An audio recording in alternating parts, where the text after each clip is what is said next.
What's up, YouTube? Knight's Edge here again. Got another pretty cool little overview review for you today. This one courtesy of Mr. Gareth HB. Gareth, you see him all the time if you're in the lives anyway. Anywhere in the community, you'll see him. He's always in a live of, whether it's a good live or even, he gets down in the gutter sometimes in some of my lives. You'll see him in there every now and then. Thanks, Gareth, for sending this along. Really appreciate it. Thanks to all my viewers, subscribers, channel members. You guys are awesome. Hit the like button if you like the content. Subscribe right down there if you want more of it. Really appreciate it, guys. It's been a heck of a year so far, and hope to keep some steam going here and show you a pretty cool, awesome little knife. So without further ado, this is the Pickled Steel Ghost. Pretty interesting, cool little knife, I think. What some might call like a budget knife. This one is from a South African maker. It's OEM by Remet, according to what Gareth was telling me in our conversations back and forth. So it is OEM, it is made in China, but also Pickled Steel company from South Africa. Pretty cool. I never have heard of Pickled Steel before Gareth introduced them to me, so thought that was pretty nice of him. We're going to go ahead and do, I guess, like the overview kind of specs portion of the knife here, and after that we'll get into kind of like my full thoughts on it and everything.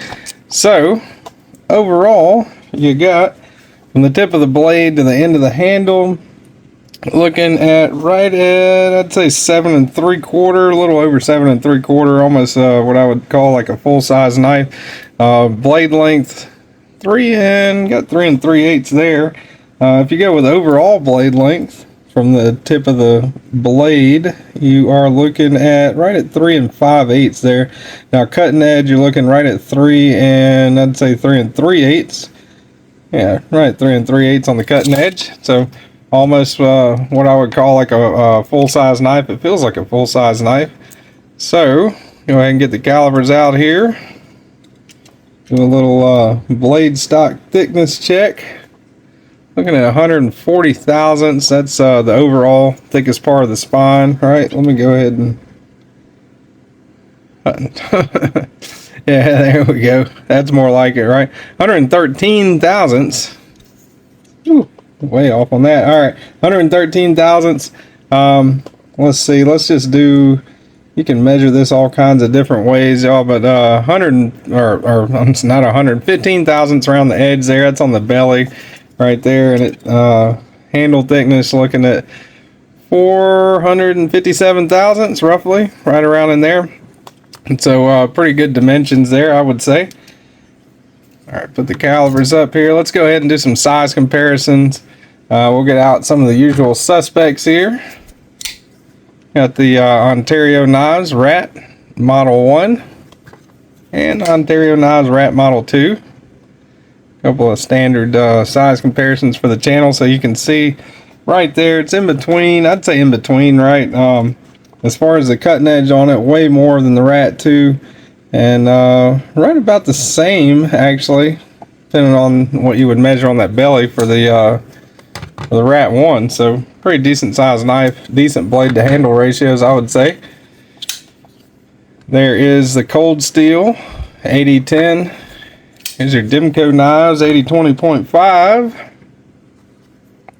All right. Let's see, right around the same overall as a 8020.5. That's a slicer variant, but definitely got some more cutting edge there. As far as thickness goes, nowhere nearly as thick and as bulky, I would say, as the 8010. Comparable to a lot of other kind of budget knives in the same, same size bracket, I would say. There are definitely a lot out there that are similar to it as far as the dimensions anyway. That's the Spyderco Paramilitary 2. That's a Spyderco Para 3. Alright, definitely way more cutting edge than the Para 3, and up against the Paramilitary 2, still more cutting edge than the Paramilitary 2. That's a lot of that's to that, thanks to that generous forward choil they give you there on the Paramilitary 2. Let's see, let's get out a couple of other ones here. standard size comparisons I think that anybody uses. There is that's pretty much a good size comparison, right? If I don't knock the camera out of the way, sorry about that. The DeWalt framing hammer, and there's your USA made 8-inch crescent wrench. Normal size comparisons, right? All right, let's go ahead and do, this is the CJRB Crag. That's the North Arm Sky High. All right. And let's see, 2 more here. Do the CJRB Pyrite Light. Fairly close in the price bracket anyway, as well as the Crag. And another pickled steel that Gareth sent me. There is the Capolavara. I know I'm going to say that wrong. I got to look at it every time I pronounce it, man. I'm sorry. Capolavara. But yeah, there's a size comparison between the Capolavaro and the pickled steel Ghost there. Another comprehensive review coming for the Capolavaro. So yeah, that's pretty much it for size comparisons. Let's get the scale out here. All right, so I'm guessing, I think they actually, looking in here, okay, no, it just felt like it. They didn't mill it out for weight relief. I don't really think it needs it. I mean, this thing feels fairly light to me. G10 on the handle scales. The G10 is so smooth that I almost thought it was like a, slick micarta or something, which is crazy. All right, let's go ahead. I'm going to guess 3.2 ounces. Be my guess. Let's see. 3.4, not too far off. Not as far off as I normally am anyway. So 3.4 ounces, right at the ounce and inch ratio. So that's pretty good. Very carryable knife, I would say. Let's get out the old blue jeans here. See what she looks like in the pocket. You got a deep carry clip mounted. Got a little bit sticking out, not too much though. I think the clip works pretty well. A little bit, not much. Can't hardly see it sticking out of the pocket. That's pretty cool.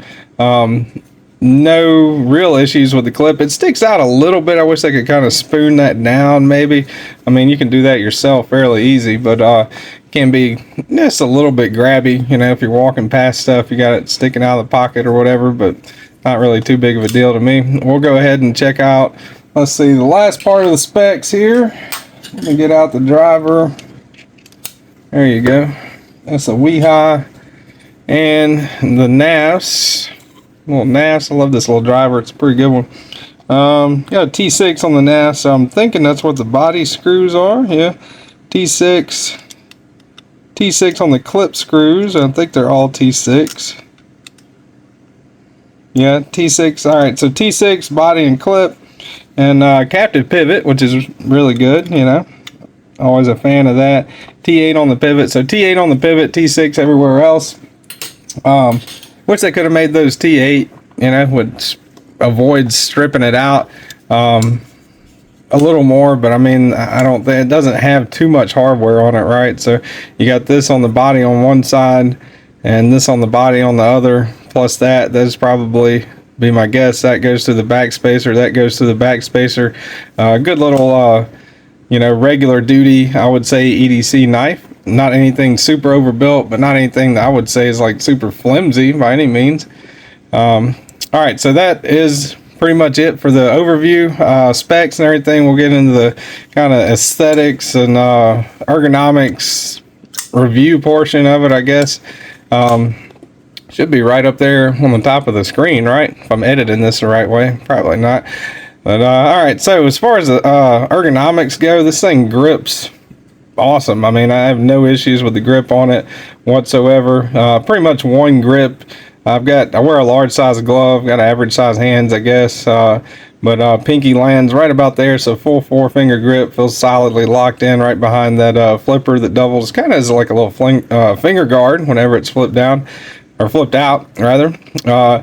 Nice little bit of jimping right there where your thumb would typically land, you know, even if you have longer fingers or, you know, like shorter fingers, probably would still land. Mine lands like kind of right in the middle, so pretty comfortable as well. Clip, you can kind of feel it a little bit because that's sticking up, right about there.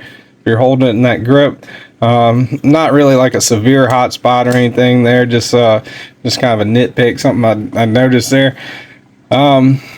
But as far as in the pocket and as far as gripping it ergonomically, I'd say it's pretty sound, pretty solid, solid knife there.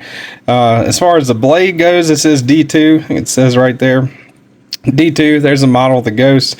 Kind of wish they would have minimized that a little bit, you know, maybe put Ghost in here a little smaller, D2 down here, or, you know, somewhere else kind of smaller. But I have seen many CJRBs and many, you know, other brands that have all kinds of stuff on here. You know, they don't have the serial number and all that stuff, so that's awesome. Pickled steel logo right there, SP, kind of small. Really appreciate that. You know, a little bit of billboard in here with D2 and Ghost being so big, but not really too big of an issue. Nothing crazy. I mean, definitely, like I said, CJRB is a good example. Kansept, another one. Some Kizers, you know, they'll have the name, the model number, the designer logo, their logo, the steel type, all kinds of stuff on the blade. So they're kind of keeping that to a minimum, and kind of appreciate that. So that's a good thing. Really nice little swedge on the top of the blade there. This is, I guess you could consider it a drop point, you know, because that does go down a little bit and that comes up a little bit. Not quite a straight back, but almost like a drop point. Pretty handy blade shape. As far as the actuation goes, that flipper doesn't have any jimping, but it's kind of rounded off, sort of semi-crowned, I guess you could say, a little bit. Sticks out a little bit, but not too much. You can very easily actuate it. The action on it's not bad at all. Right there is where it clears that detent. So you're coming down right there. You know, can still move my thumb under there. No double clutch, as they would say. If normally I can do it fine. You can reverse flick it. If you put it right up here, put your middle finger kind of right there. If you're looking for the reverse flick, which is my preferred opening method, you can get out the reverse flick pretty good. Not really intended, I don't think. There's no fuller, there's no anything on there that allows for the reverse flick, but just kind of like a nice little side you know, opening method on it. The primary method, of course, going to be the flipper tab, and this thing flips out just fine. It's running on bearings. It is a liner lock. Lock up on it. Let me see if I can get to it without shaking the camera too bad. Yeah, lock up on it's pretty solid. Yeah, so all around, I'd say a pretty solid knife. Now, I did have to convert the currency, and Gareth helped me out with that a little bit. South African currency. If you go to their website, that's what it's in. They're doing a pre-order for that right now, so I don't think they're quite available.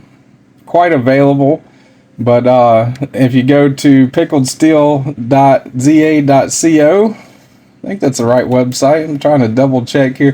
Pickledsteel.co.za is the website. It'll be linked down below also. You can do the pre-order for it. Not sure about how long the pre-order is open for, but these are going for right now R604.35. That tells me nothing. I'm sorry, I'm a typical American. I guess I don't really know South African currency that well, but Gareth helped me out with it. Again, these are around 37 bucks, which to me is pretty good, you know, for what you got going on here. Really solid D2 steel. Solid blade, solid ergos, good size, really nice texturing on that G10, you know, kind of rounded and contoured a little bit there. D2, really solid steel for that price bracket for sure. Deep carry pocket clip, back spacer, that's another thing right there. It's got a back spacer on it. That's pretty awesome. You know, great weight. Aside from just my minor kind of nitpicks, I would say, you know, the clip sticks out just a little too much. If they could kind of, you know, push that straight, you know, kind of go with it a little bit, you know. You like that sound? Yeah, me too. But yeah, kind of do that maybe, and then put T8s all across the board. It is great that it's ambidextrous, you know. You can mount it there and there. That helps out. That's really awesome for the left-handed people. Jimping there is awesome. Contour G10 is awesome, but a few nitpicks will be change these T6s to T8s. you know, maybe kind of round that clip a little bit, and you know, maybe not as much of the giant D2 and Ghost right there, which again, not really honestly not nearly as bad as a lot of other knife makers, a lot of popular knife makers that people love. So really a solid option, I would say. As far as the budget territory goes, you know, anything under 75 bucks, I mean, you can get almost 2 of these, you know, and still, you know, for 75 bucks. So 37 bucks right in that little neighborhood. That's not bad at all for what you're getting here. So overall, I would say it's pretty solid little budget offer. And it's going to be on my sub $100 knives playlist. And again, thank you, Gareth at HB, for sending this. You guys really are awesome, man. I appreciate everybody that sends me knives. Thanks for Pickled Steel to sending him knives. Pretty awesome. Again, hope you guys have a good rest of your evening, morning, day, whenever you're watching this. If you're interested in this, check out Pickled Steel. Their link down below. Pretty neat little designs, and a pretty neat little knife company. Maybe possibly a budget sleeper. You know, you never know. So yeah, thank you guys for watching. This one's actually going out to Todd Carr. This is actually a giveaway that I just did. So Todd Carr, you'll be getting this, or may even have it already by the time this publishes. So yep. Thank you guys for watching. Have a good day. I'll see y'all on the next one.